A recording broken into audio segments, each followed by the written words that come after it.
You want to know how a neighborhood disaster starts? It starts with a letter taped to your door at sunrise. Not a friendly note, not a knock, but a warning that's already a threat. Your wall violates aesthetic standards. Remove it immediately. That's the HOA's idea of a friendly good morning.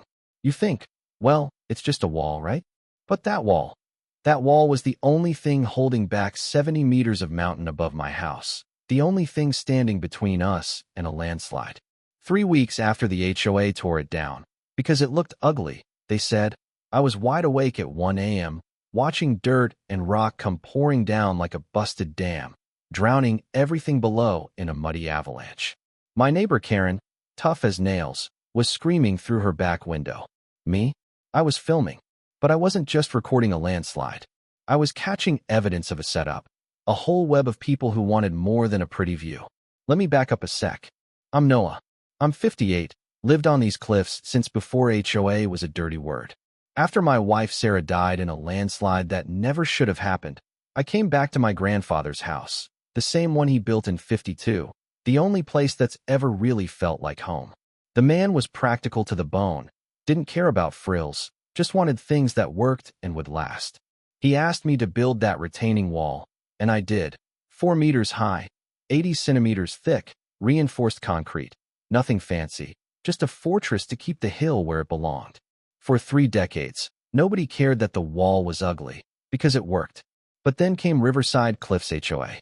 At first, it was just a few retirees organizing barbecues. Then Belle Maddox arrived, real estate attorney, power suit, blonde bob, the whole package, and she decided that aesthetic excellence was her personal crusade. She had glossy postcards printed about Instagram-worthy living, mailed one to every house. You know the type? Never sweats, never listens, always right. First thing she did was push through a bylaw about community standards. Basically, anything she thought looked out of place had to go. I got the violation notice the same week Pinnacle Development pitched a luxury resort to the county. Coincidence? I'd seen too many accidents turn profitable for the right people to believe that. The same Pinnacle that had cut corners and killed my wife 3 years before, now sniffing around for cheap land after unfortunate geological events. Yeah, that happened. The notice said I had 30 days to tear down my wall. Threats dressed up as legalese. Rain was coming down hard that night, and I could feel the ground shift under my boots. I knew what was going to happen. I've spent my whole life reading Earth like other people read road signs. But if I didn't fight back, if I let them take that wall, it'd be blood on my hands when the mountain moved. Next morning, my neighbor Eleanor dropped by. She's the kind of woman who remembers every secret in a 10-block radius, sharp as a tack, 40 years as a legal secretary, unofficial mayor of our dead-end road. Noah, she said, handing me coffee. Belle's up to more than just paint colors. She had the goods, too. Records, emails, a whole folder on Belle's backdoor deals with developers. They're setting you up, she told me. You're just the first domino. I spent the next 72 hours buried in maps and data, soil samples, rainfall logs, every tiny fracture in the slope, all leading to one conclusion. Take away that wall, and we're looking at a disaster, not just for me, but for half the neighborhood. I put it all in a report. 47 pages. Cross-sections, photos, calculations. Enough proof to stop any reasonable person cold. But reason? Yeah, that's not what the HOA was after. At the meeting, Belle smiled her big lawyer's smile and thanked me for my extensive research. Then she told everyone the wall had to go. It's unsightly. It hurts property values, she said, acting like my expertise was just some old man's rambling. People squirmed in their seats. You could tell some of them got it, but nobody wanted to stand up to her. Especially after she twisted the knife, talking about my past failures, meaning the Colorado project, the one Pinnacle botched and Sarah died for. Eleanor took notes in the back, her face a storm cloud. When the meeting ended, she slipped me a file, emails between Belle and Pinnacle, dated before the HOA even existed, talking about buying up distressed properties, creating compliance issues, all so they could snap up land cheap. My property, my wall, my past. They'd even dug into Sarah's death, ready to use it against me. Now I knew. This wasn't about curb appeal. It was a hit job. Then, out of nowhere, Eleanor's nephew Jake calls. Kid's a junior geologist, sharp, still believes the science matters. He runs the numbers on his company's software and finds something I missed.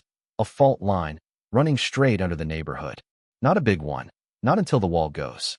Then it's like a zipper waiting to rip wide open. Mr. Leno, if they take down that wall, you're not just risking your house. You're risking 40, maybe 50 homes. Maybe 200 lives. Jake's dad died in the same Colorado slide as my wife. Now he's standing with me, the kind of ally you don't expect, but damn well need. I went straight to Belle, laid out all the evidence, the seismic data, the fault line, the maps, told her straight. You remove that wall, people die. You'll be liable. She barely blinked. You're a failed engineer. I've done my research, she said, like she was the judge and jury. She gave me 48 hours to take it down, or they do it for me. So Thursday morning, the demolition crew rolls in at dawn. Hard hats, jackhammers, the works. Legal paperwork pinned to their vests, sheriff's car idling down the block, whole thing locked down. I tried one last time to explain what was about to happen. They just shrugged. Sorry, orders are orders. Belle showed up with a photographer, posing like she was christening a cruise ship. See, nothing's happening, she shouted across the rubble, grinning for the camera. Your wall's gone. The neighborhood looks better already. Yeah, you know what I mean. Famous last words. By noon, 36 years of safety was gone. The cracks started that afternoon, little at first, water seeping out, birds going silent, Eleanor's dog refusing to step outside. Jake's seismic gear started picking up tremors. I slept in my boots, just waiting. 3 weeks later, after midnight, the ground started humming. Not a noise you hear so much as feel in your teeth. Then the crack opened up, running like a scar down the hillside. I fired up a Facebook Live, hands shaking, and just kept filming. The mountain came down like a freight train. First Belle's pool vanished, then the garage, cars gone in seconds.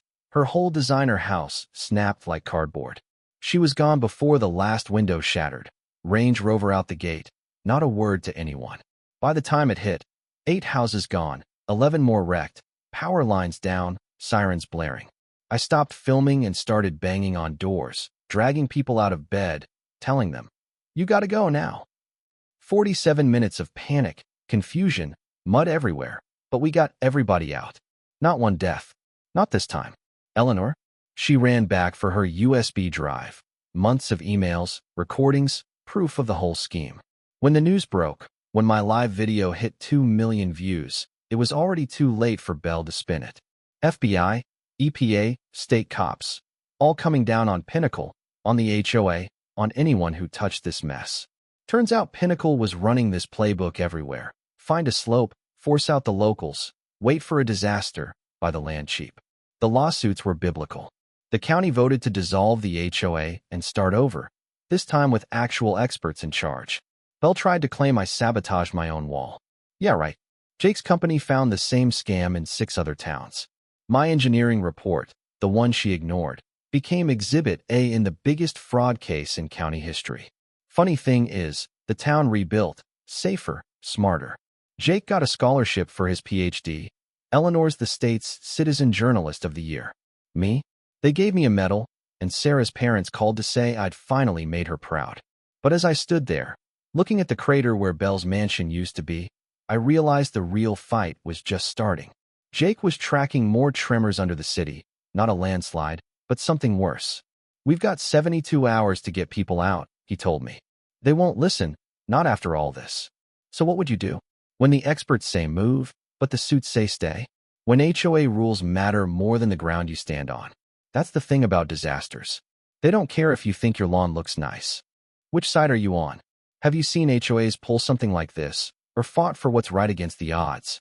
Drop your stories in the comments. Share this if you know someone in their own David versus Goliath fight. And don't forget, sometimes, the ugliest wall is the only thing holding back disaster.